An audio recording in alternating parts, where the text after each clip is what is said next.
Hi, magandang umaga po sa inyong lahat. Kamusta po kayo? Ano po ang pakiramdam nyo sa mga oras na ito? Araw ng Miyerkules. Kamusta po? So, titingnan po natin ano ang makikita natin dito sa ating cards ngayon. Okay? Ano po kaya ang makikita natin ngayon? Ano?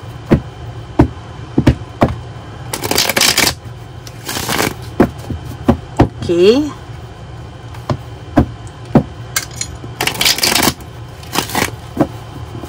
Ito po, nahulog ang aking kandila.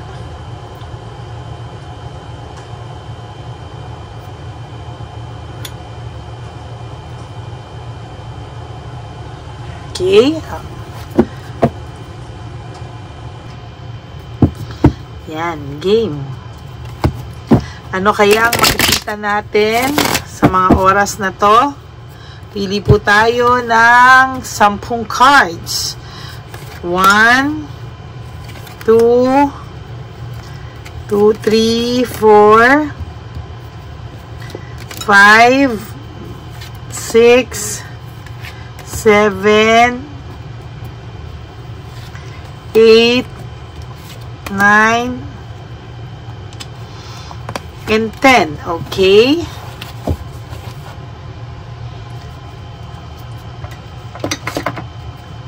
Ngayon, pili naman po tayo ng 10 pa dito.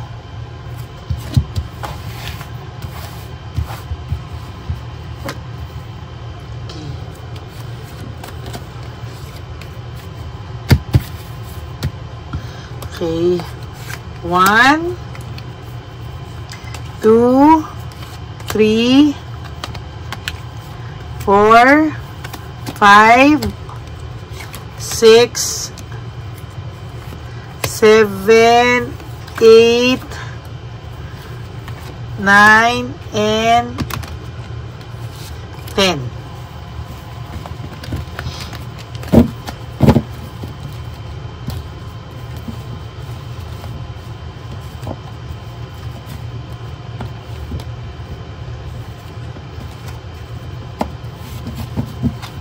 Okay, tabi po muna natin. Mamaya natin tingnan ang inyong lover oracle sa araw na to.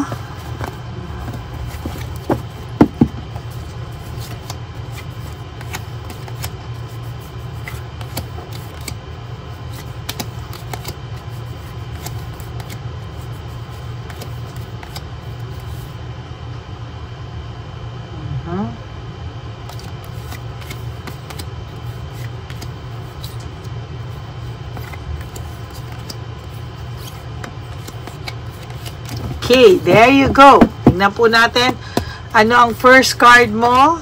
So, ngayon po ay may lack of direction, may diversion na nangyayari. Meaning, your person po ay may, sabi ko kasi inyo, may pinagdadaanan sa mga oras na ito.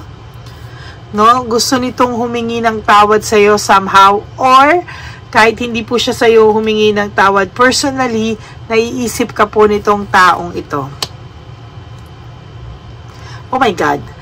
Reversal of failure, meaning napahiya sa'yo or napahiya ang third party mo. So, sa nangyayari po sa kanilang dalawa, no, masyado kasing naging mapagmalaki itong si Palaka, no? So, ngayon, parang somehow, I feel that meron pong nangyayari dito na may nangyayari po dito sa totoo lang na napahiya siya sa iyo. Or may sitwasyon na nag-away sila na somehow may nasabi ito na napahiya ng major or na in your face si Palaka sa iyo. No? Somehow may hustisya ka po dito kasi masyadong feeling itong Palakang to. Somehow nung may sa sobrang away nila, or nakita talaga ng person mo na masagwa ang ugali nito, no? Na masagwa yung ugali nito. May nasabi siya na hindi niya sinasadya, new approach. May nasabi siya na hindi niya intensyong sabihin na somehow, ayan, ano, teka. somehow, naisip po niya talaga, na, hindi niya inisip at nasabi niya na nasaktan si Palaka sa pag-aaway nila na parang in a way na kumpara sa'yo ng vocally, ibig sabihin na isabi ng hindi intensyon. So, napahiya po ito talaga. Ito po ay sa'yo, no? May pagkawagi ka dun sa nangyaring yan, ano? Somehow, medyo wagi ka sa nangyaring yon. Lack of purpose, ayan, no? Ako, dalawa na, lack of purpose and diversion. Ngayon, naghahanap, ano bang purpose nitong samahan na to, no? Somehow, nagsisink in sa kanya na ang layo-layo mo talaga dito sa babaeng pinalit niya sa'yo, no? Ngayon, yung pag-aaway nila, somehow getting out of hand, no? Ngayon, kanya naiisip. Ngayon niya naiisip nung time mo, inalagaan mo siya. Naiisip niya ngayon na somehow, nung time mo, alagang-alaga mo siya. Ibang-iba ka daw. And ngayon niya yon nakikita, ngayon niya yun naiisip, ngayon niya yun napapatunayan. Yan, no? Ngayon niya yan napapatunayan, eh. Pero, wala, no? Wala siyang choice ngayon. Hindi siya wala siyang fulfillment and harmony, no? The world, no? Dapat ngayon, nakakaramdam siya ng fulfillment, ganyan, pero somehow, nako-question niya yung samahan nila ngayon because nung time mo, may fulfillment and may harmony. There's lack of commitment, no? Yung sabi ko nga po sa inyo, paulit-ulit nung nakita ko, nabasa ko sila, na yung samahan nila is there's lack of commitment, na wala ng commitment, no?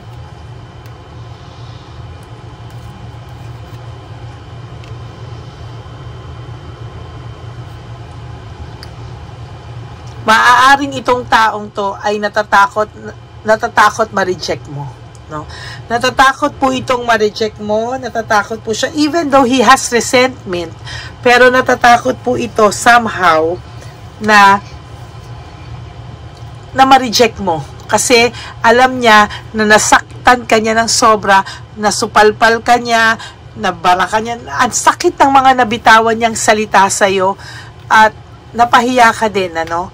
Pero, in a way, he has resentment right now. May fear siya na kahit gawin niya ngayon lahat, hindi ka na maniniwala, no? There's trust issues already, no? Sobra daw po yung nabigay niya sa'yo. There's heartbreak, suffering, and grief. Alam niya na nasaktan ka niya big time. Alam niya po na na-hurt ka rin niya sobrang big time. Kaya, to be honest, hindi niya po alam paano siya babawi sa'yo or paano po niya ikaw mawi-win back. Dahil for some of you, ayaw na pong ma-win back. Leaving behind, walking away. Gusto po nitong umalis sa sitwasyon niya. Gusto po nitong ayusin kung ano man yung dapat niyang ayusin sa buhay niya. But he don't know. Hindi niya po alam kung paano and where to start, no? Dahil alam niya po, yung nagbibigay ng direksyon sa buhay niya, sinaktan niya.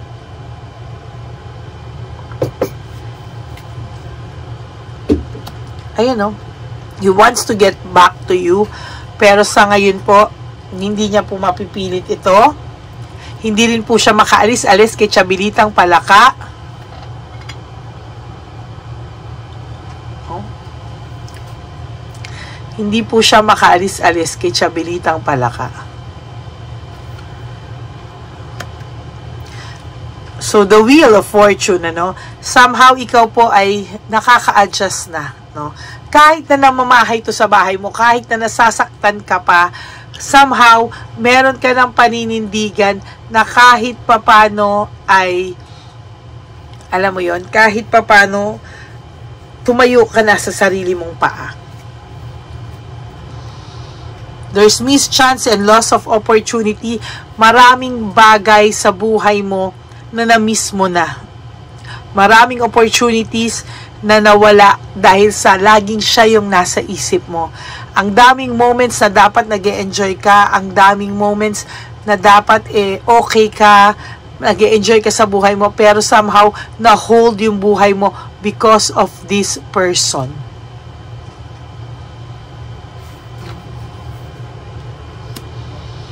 There's weakness and insecurity. Ngayon po ay insecure na insecure sa'yo yung babae at gigil na gigil po sa'yo yung babae. Somehow, naapektuhan po yung babae sa mga nalaman niya or mga narinig niya. May something na nangyari na naapektuhan talaga itong babae. Defensive din tong si Palaka, no? Napahiya sa'yo si Palaka ng bongga, kaya mukha siyang defensive ngayon. Asahan mo sa mga susunod na panahon, magpo-post to, or kahit ano, no? Magpo-post to, kahit ano, na iinggitin ka at papatayin ka sa inggit, then you post yung sarili mong enjoying, no? Pakita mo sa kanya na you are not affected anymore at siya lang, hayaan mo siyang manggigil sa'yo ng tuluyan. And for your last card is it's impulsiveness, no? Napaka-impulsive po ng ginawa nito sa iyo. No, hindi niya po pinag-isipan yung mga bagay-bagay. Ayan, no? Sige, basahin natin 'to isa. I wish I could be a different person. Sabi niya, sana daw naging kakaiba na lang siya, no? Para tahimik yung buhay niya. Hindi siya yung ganito. Bakit kino-question niya rin yung sarili niya? Bakit ba ako ganito, no? Hindi niya lang po alam bakit siya ganito. Hindi ko rin alam sa'yo bakit ka ganyan. Because I think you have a childhood trauma, no? The heat between us is intense. So, ngayon talaga ay may matindi silang pinagdadaanan, ano? Kaya, for those of you, huwag nyo pong bibilhin, ano? Kung meron kayong nakikitang masayang post, that is not true at all. Hindi na po ako bumubuunot, nahuhulog na sila. I don't want to be who I used to be. You deserve better.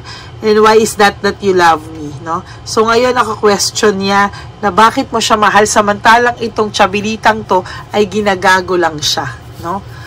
Ng ugali, no? Nagagaguhan sila ng ugali. And I don't want to be who I used to be. You deserve better.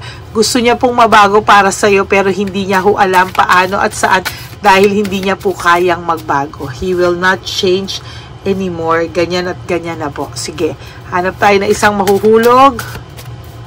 No? Ano lang tayo, may mahuhulog at mahuhulog dyan. Para lahat sila nahulog na lang. If wala, ayun. I was hurt by you. Naku. I can't handle your love, no? Parang ang sinasabi niya po, nung una, parang masyado siyang nasakal sa'yo, na-overwhelm sa'yo, no? Akala niya yung pagmamahal mo ay, naku, nakakaano naman itong pagmamahal na to, pero yan, ngayon, hinahanap-hanap niya po yung pagmamahal mo sa kanya. Ay, naku. Minsan kasi, no, hindi mo alam, pero kuha pa tayo isa. No one understands me but you. Feeling niya din po, no, wala rin daw pong tatanggap sa'yo. Sinasabi niya sa'yo, walang tatanggap sa'yo, walang iintindi rin sa'yo, at walang makakaintindi sa'yo kundi siya lang din. Ano, kapal. And for your last card, kuha na po ako. I wish I could be fully honest with you. Ang dami po kasing kasinungalingan ito sa'yo, no? So, ang dami niya po kasinungalingan and yet, ayan, no?